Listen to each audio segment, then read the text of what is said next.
I'm Howie Silbiger, your political hitman here on Israel News Talk Radio. So great to be back. I know I was gone for a couple of weeks. Uh, you know, life happens.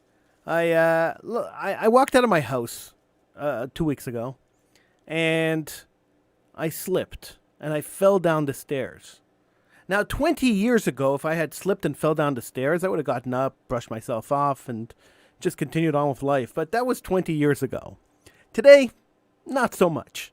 So I fell down the stairs. I injured myself, and I was out for a few weeks. So I thank you all for your patience. I thank you all for the notes that you sent me. A couple of you sent me emails and messages on Facebook, asking me where I was. I appreciate that. But I am back, and I am upset. I am angry. It is there's things going on that just upset me. One thing. Let me tell you. Let me tell you what's going on. Let me tell you why I'm upset. The McGill University is an Ivy League university in Canada, and they have a student union, McGill Student Union, and the McGill Student Union has a representative on the union, a young Jewish woman, and she decided she was going on Birthright or one of the free Israel trips, and the student union at the university told her, if you're going on that student trip, well, then you have to give up your seat as a student counselor. Because because the university's student union has decided to boycott Israel as part of the destructive BDS, the Let's Destroy Israel Economically. Let's destroy Israel economically. Then you have to give up your seat before you could or not go to Israel. This was the choice that this woman was given. We'll talk about that when we come back. I'm Howie Silbiger. This is Political Hitman here on Israel News Talk Radio. Go to the website, israelnewstalkradio.com. Click on that big orange button that says chat room and join me in the chat room. The phone numbers for the show to call in. We are live. The phone numbers for the show are on the top of the page on israelnewstalkradio.com. I'm Howie Silbiger. This is Political Hitman on Israel News Talk Radio. Okay, great. So remember, you can keep talking during those 30 seconds. You don't have to rush. That's only the 15 seconds that you should end what you're saying. All right. And you do have 15 seconds, by the way, when I tell you. So don't worry.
I'm Howie Silbiger, your political hitman here on Israel News Talk Radio. Please join me in the chat room. It's easy to do. Just go to IsraelNewsTalkRadio.com and click on that big orange button that says chat room. I will be there in the chat room the entire show. And while you're at IsraelNewsTalkRadio.com, there's phone numbers on the top of the page.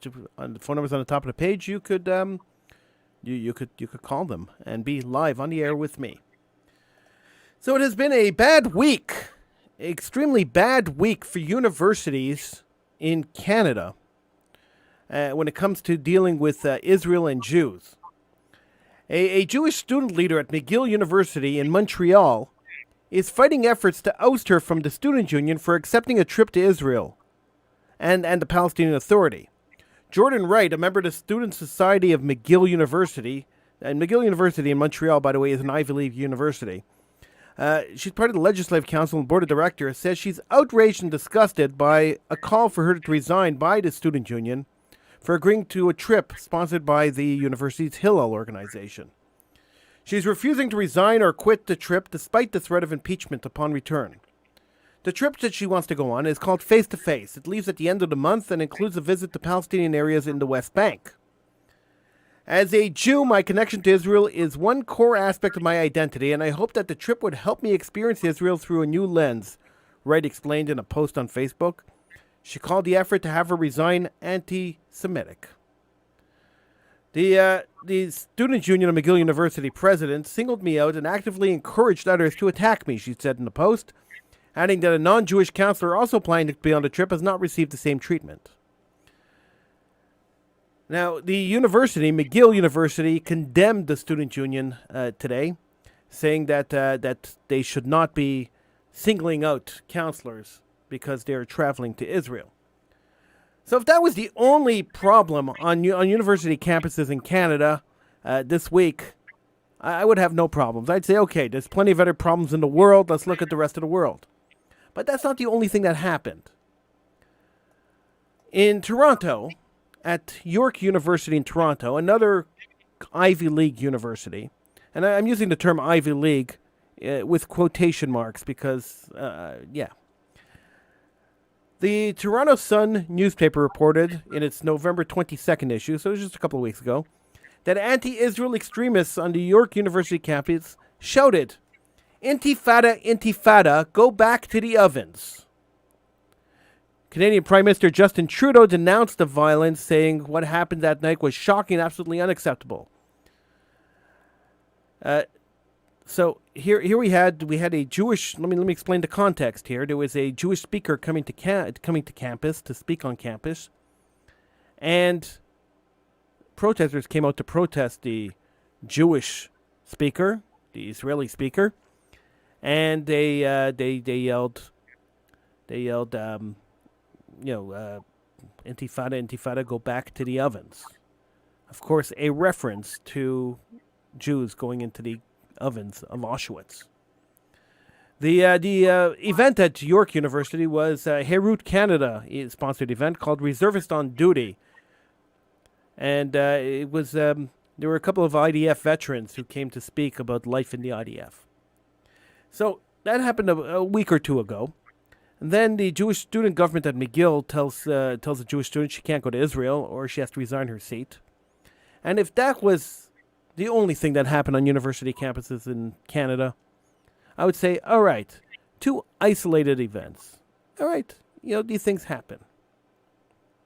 But then, the York Federation of Students, once again, back at York University in Toronto, passed a motion stating that it actively works to oppose representatives of the Israeli state who appear on campus.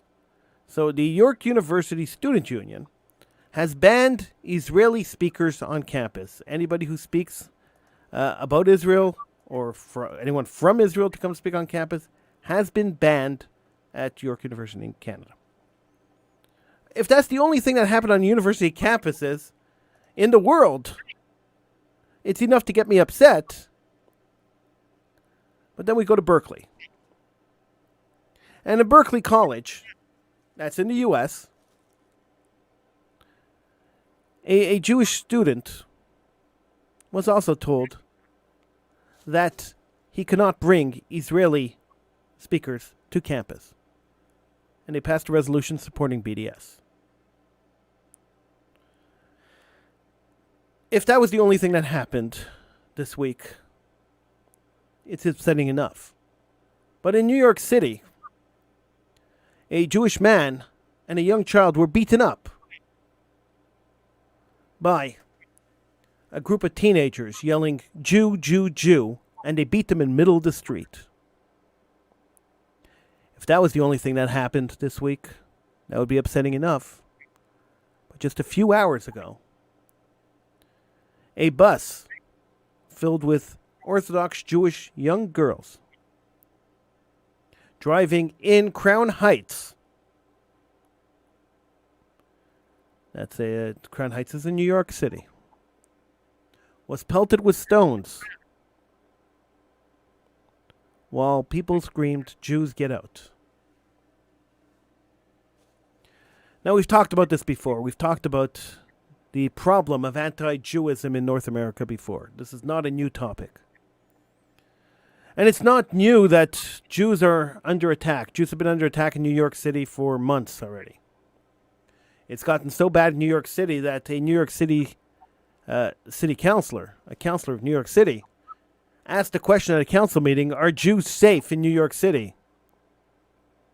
I have to remind you that New York City has the highest population of Jews, the most amount of Jews outside of Israel, of any city in the world outside of Israel.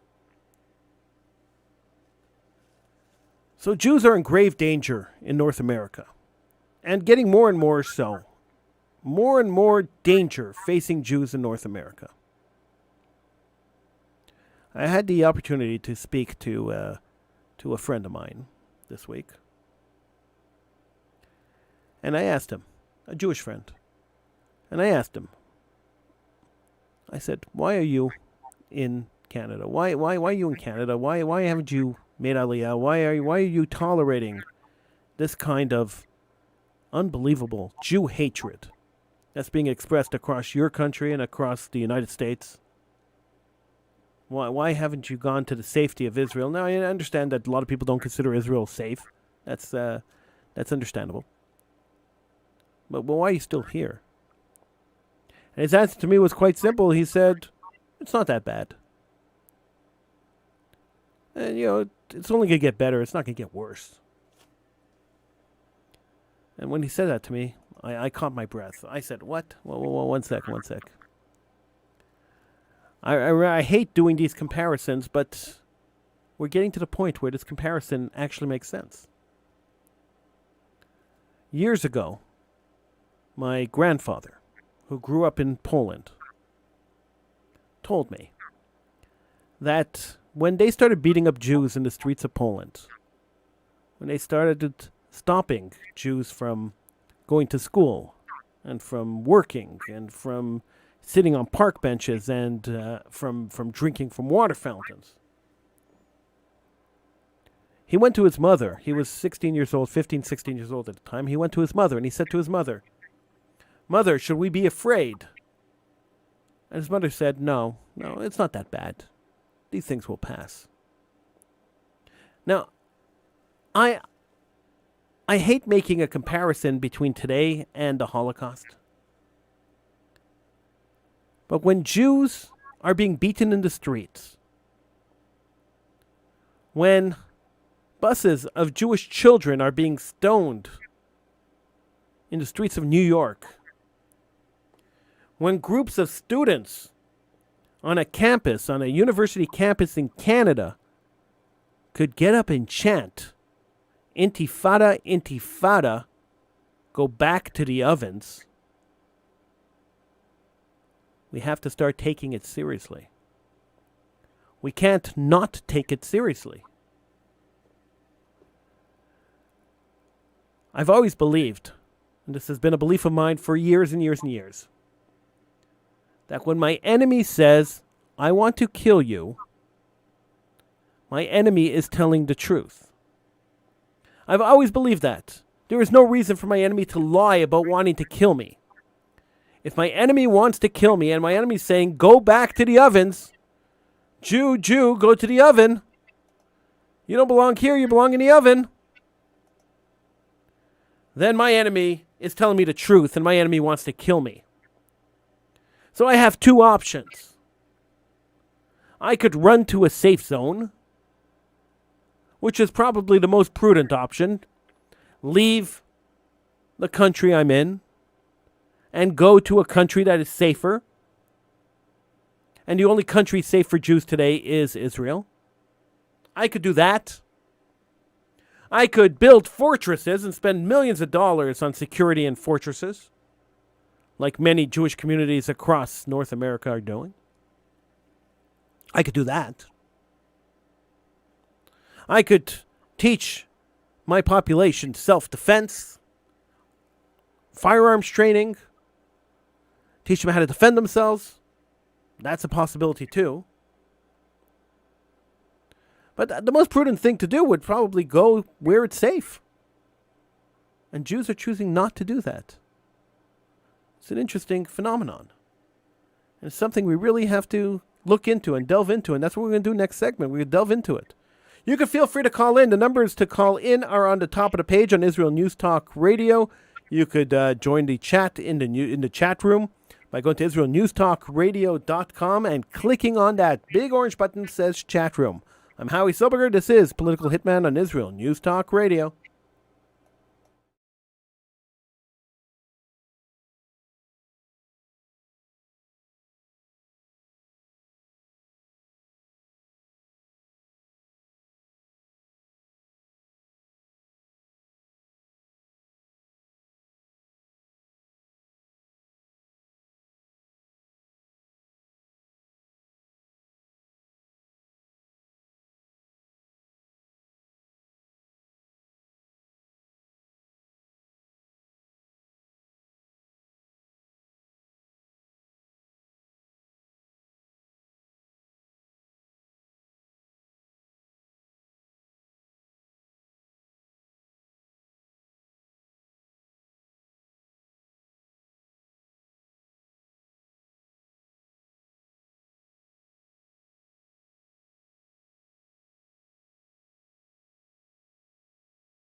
Done.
I'm Howie Silbiger, your political hitman right here on Israel News Talk Radio. Get in on the conversation. Come on down to IsraelNewsTalkRadio.com and click on that big orange button that says chat room. And you can join the conversation in the chat room on IsraelNewsTalkRadio.com. Also on the top of the page there, you have the phone numbers, and you could call in. The numbers are on the top of the page, and it's always interesting to talk to people. And it's a talk show. It's always fun to talk to people. So feel free to call in to the show right there on the top of the page on IsraelNewsTalkRadio.com. So why are Jews staying in North America? This is the first time in Jewish history, at least since the diaspora, that there are more Jews living in Israel than living outside of Israel. And the question is, why do you think Jews are staying in North America? Why aren't Jews leaving? Why are they not moving to Israel? Why are they not making Aliyah? The process is pretty simple. The safety factor of living in Israel rather than living in the diaspora is incomparable. You can't compare the safety aspect. Diaspora is very dangerous these days for Jews. Israel's not so dangerous. So why do you think Jews are staying in the diaspora? I could suggest a couple of things. I'd like to hear from you. Call in. But I could suggest a couple of things. I think part of the problem is that Jews have become very comfortable living in the diaspora. Now, it's not the first time Jews have been comfortable living in the diaspora. We know the Torah says that when Moses took the Jews out of Egypt, that he didn't take all the Hebrews out of Egypt. Some of them didn't want to leave. So we know that Jews have a history, and Hebrews have a history of not wanting to leave the lands of their oppression. So living in North America for some Jews is akin to comfort and we love it here, and we can get along with our neighbors. And that brings me back again. It takes me back to the German Jews in the 1930s who said, I'm more German than I am Jewish. And then were killed in the ovens, and didn't understand why they were killed in the ovens, because they were so assimilated that they just didn't know why Hitler would start with them. They had no semblance of Judaism in their blood, in their body at all. Yet Hitler still killed them. Now, looking at the chat room, and somebody said, some of us are staying because of finances. Well, but here's the question. If it's finances that you're worried about, if it's money, that's the problem. Are you willing to risk your life for money? Are you willing to risk your life and the life of your family? Because you might not be able to live in a 10-room house in Israel? Because you might not be able to drive that Lincoln Continental? Is that really a trade-off? Risking the life of your family for money? And I know a lot of Jews doing that. I know a lot of Jews do that. They're affluent, and being affluent actually brings apathy. And Jews, when they're starving, if most people, not only Jews, people when they're starving, they tend to be a little more proactive in trying to make a living and in trying to better their lives. But when your life is good, why would you want to go to a lower status? I understand that. I understand people who don't want to leave their 10-room mansion and go live in a 3-room apartment in Israel. I get it. But I also get the chant, Intifada, Intifada, go back to your ovens. I also understand that chant. And I understand all the implications that chant brings with it. Now you might say these are dumb college students. But dumb college students are the leaders of tomorrow. And if this is what they are chanting on a university campus, and these are the leaders of tomorrow, these are our future prime ministers, presidents, Congress people, parliament people, these are the future politicians, future community leaders. Do you not see a problem? Do you not see a major issue? There is a member of parliament in Canada. There is a member of parliament in Canada who was responsible, one of the 5 people responsible for the Concordia University riot in Montreal. So Benjamin Netanyahu, when he was finance minister, went to Montreal to give a speech. And there was a riot. 3,000 people showed up to stop him from speaking. And they trashed the university. And one of the guys who was standing on a truck with a megaphone, screaming, "Stop this war criminal Netanyahu at all costs," was elected to government. It's not unusual. Radicals are elected all the time. I did a whole show on the fact that the mayor of Hebron killed my cousin. People who do heinous things. People who support unbelievable atrocities sometimes get elected to public office. But when you start seeing the results of these kind of elections, when you start seeing the results of the kind of propaganda that is passed around, when you start seeing the young people rising up and yelling, "Intifada, Intifada, go to the ovens," how much more of a fry pan do you need to the head to understand that your stay there is over, that your welcome is over? I don't think you need a larger fry pan banging you in the head. I don't think you need a rock or an anvil falling from the sky to understand that your welcoming is over. We loved you, we loved you, we loved you, now get out. It's generally the way it works. You've overstayed your welcome. Time to leave. I did a show a couple of weeks ago, just before I got injured.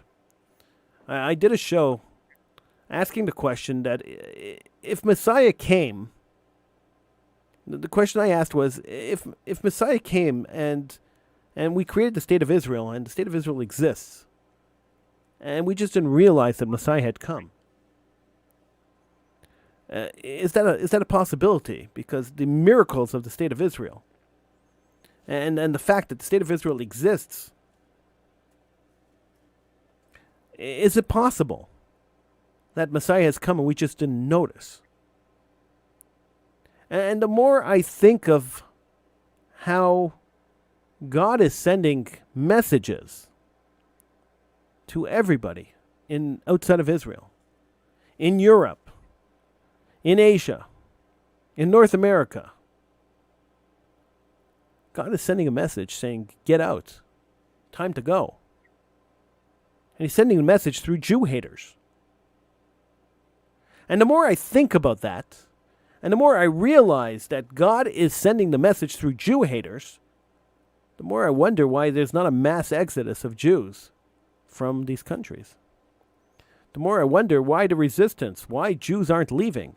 Now, there will always be a segment that will stay. The segment that hates Israel is not going to go to Israel. The segment that believes that we could peace and love and everybody could love each other and we could all live in peace and love are not going to leave. They're going to get slaughtered. That's unavoidable. But there are rational people out there. There are normal people out there who have to realize that time is up. There are rational people out there who have to realize that we've gone to a point in Jewish history where we could return to the homeland, we could return to our ancestral lands, the lands of our forefathers and foremothers, with nothing impeding us. And we choose not to.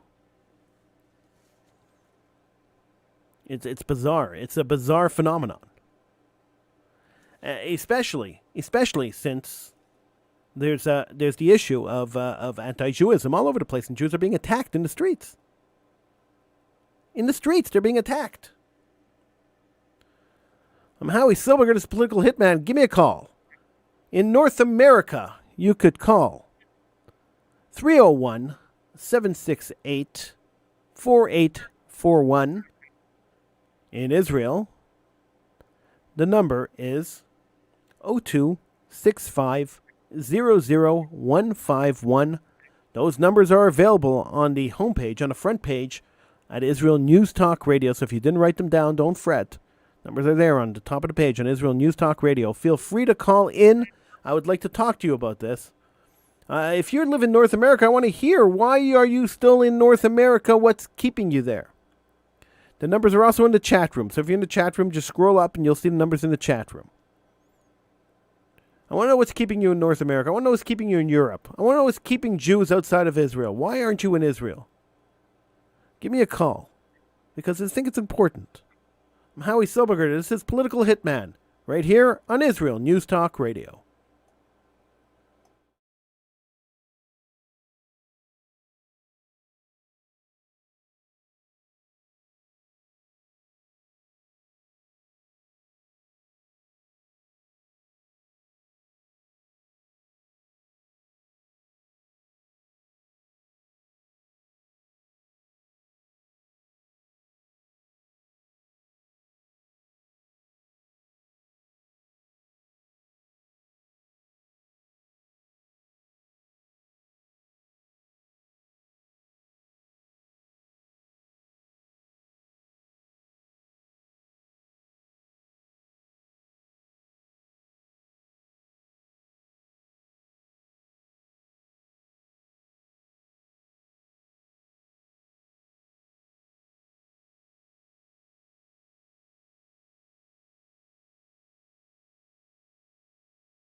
So, where are we going here? What are we doing? We've been talking for about an hour now, just a little under an hour, and I've told you that university campuses have gone nuts when it comes to being Jew haters, and Jews are being beaten in the streets of New York City, which has the highest population of Jews outside of Israel of any city outside in the diaspora. So Jews are being beaten up in New York City. On campus, they're chanting to Jews, "Go to the ovens." And there's still people who are telling me that it's safe to live in the United States and safe to live in Canada. Still people telling me that the diaspora is safe. I don't understand. I need you to call me. I need somebody call me and explain this to me. I don't understand. How could it be safe when the future leaders of tomorrow are calling for Jews to go to the ovens? How could it be safe? How could it be safe when a university student union could tell an elected member of the student union, if you go to Israel, you have to resign your seat?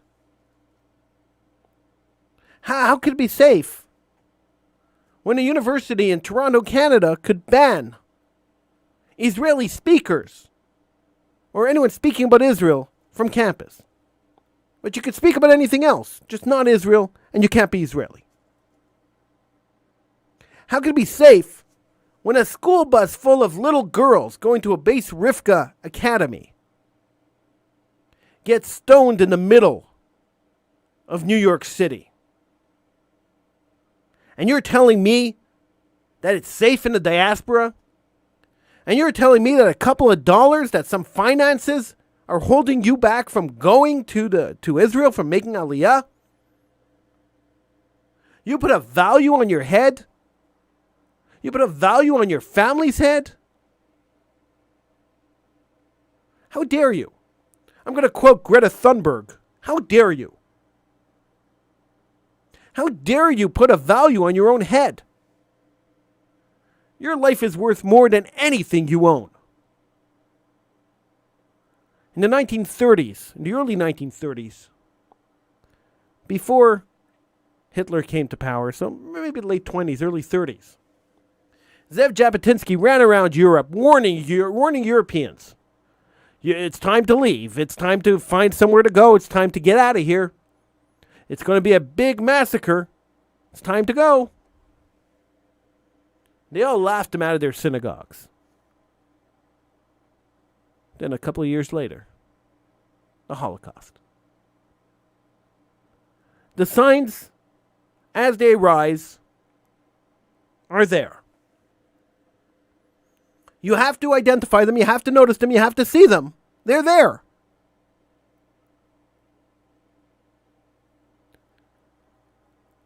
And you got to get up. You got to be proactive. Because if you leave it to the leaders, you'll be sitting there until they knock down your door and shoot you in the face. Your leaders are never going to lead you.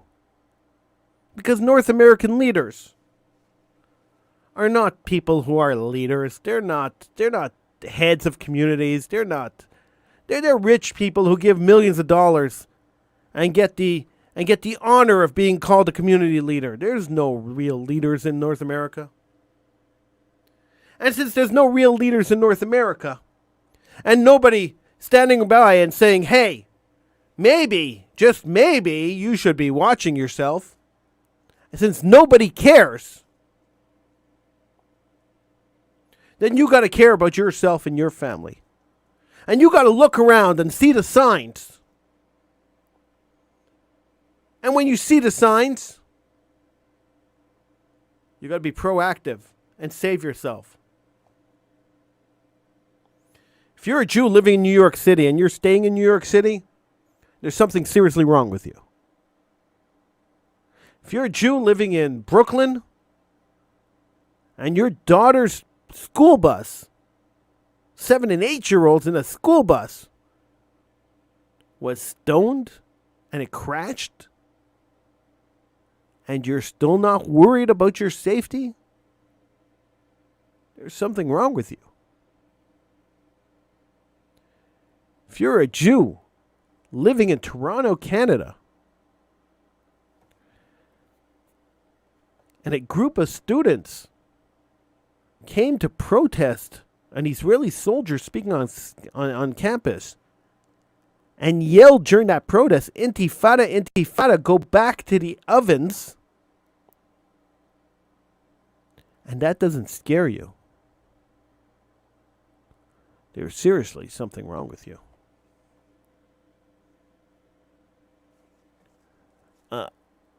It's almost indescribable that could happen. It's unbelievable. that could happen, but there's video of it. I didn't believe it until I saw the video. I read newspaper reports, and I said, no, that's not possible. No, nobody in 2019, nearly 2020, is going to be yelling, "Go back to the ovens." Who's going to be doing that? I mean, what kind of crazies would be yelling, "Go back to the ovens"? And then, boom, somebody sent me a video. And I watched the video, and I was like, whoa, 1 second here. This is unacceptable. It's unacceptable that they could yell that. And it's unacceptable that the Jews could allow that to happen. And then could sit by and do nothing. There was no big uproar. Let's go to Canada and Mike. Hi, Mike. Welcome to the program. I think the big problem here is we're not separating the two. We have constant and we have variable in this equation, okay? The constant is their Jew hate. We're focusing on the constant.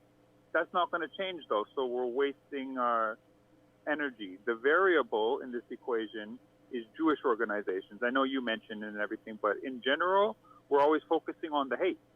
So we can't do anything about the hate, right? It's bred into people from birth, unfortunately, the Jew hate. But what we can control is the Jewish organizations. The Jewish organizations on campus are a failure. There's no other way to put it.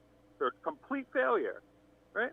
Yes. But there's no option because the way universities work is you can't have the same kind of clubs in the campus. You can only have one. So Hillel has a monopoly, right? They take all the donations from all the naive grandmas and they do nothing with it, right? And I can tell you about Hillel in the University of British Columbia, but we don't have enough time.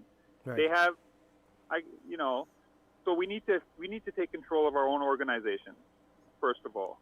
And the way we do it is not by asking, right? Not by knocking on the door. We need to take control of our organization by numbers. Yes. Just like you take control of a corporation with a hostile takeover. You get enough numbers, you take it over. That's what needs to happen. And it has to happen now because it's a disaster. Because it's already 20 years too late. That's why. It should have happened 20 years ago, but it didn't. I agree with you. The Jewish organizations are useless on campus for sure. I know a couple of years ago there was a Israel apartheid event happening at one of the universities. I think it was in Montreal, Concordia. And two students got up and they started protesting. Two Jewish students walked in to protest with an Israeli flag. And they were condemned by every Jewish organization on campus. So, okay, let me tell you about this. I'm the only person in British Columbia to regularly confront the anti-Israel group face-to-face, like disturb their events, stop their events that they're doing in public, okay? Yeah. With loudspeakers and flags and signs and people and everything. I'm highly condemned by the Jewish community. They tell me I'm a terrorist. They Amazing. tell me I'm embarrassing Israel.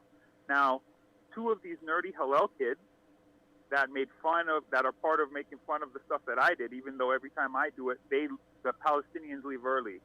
These two kids tried to do the same thing that I do, confront the anti-Israel protest, whatever. They had their flags taken away from them. They were spit on.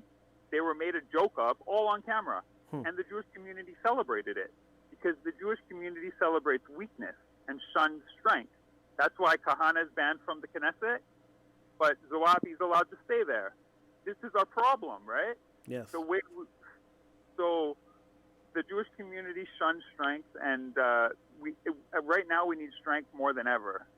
The weak pacifist type of attitude that we're taught is the Jewish way is just setting us up for disaster. I agree with you, Mike. And do me a favor, Mike. Find me on Facebook, and I want to continue this conversation with you off air. I think it's important that we talk. Yeah. I think we're already friends on there. Actually, I'll check. Yeah, send me a message. We'll talk. Okay. Thank you so much for calling. Appreciate it. And there you go. That's what's going on. It's unbelievable. And we're going to revisit this. We're going to revisit this topic over and over and over again, because it's unbelievable what is happening on campus. It's unbelievable what's happening in New York City. And it's unbelievable that the Jewish organizations are tolerating this, and the Jews are tolerating this. And there's no riots in the street. There's no mass protest. There's nothing happening. Just apathy. 30 years ago, I wrote an article about Jewish apathy. I was a kid at the time. And 30 years ago, I wrote an article about Jewish apathy and why Jews are apathetic. It was a 2-part article. It was run in one of the local newspapers. I think it was 14. And I'll talk about it next show. Have a great week. I'm Howie Silbiger. This is Political Hitman, right here on Israel News Talk Radio.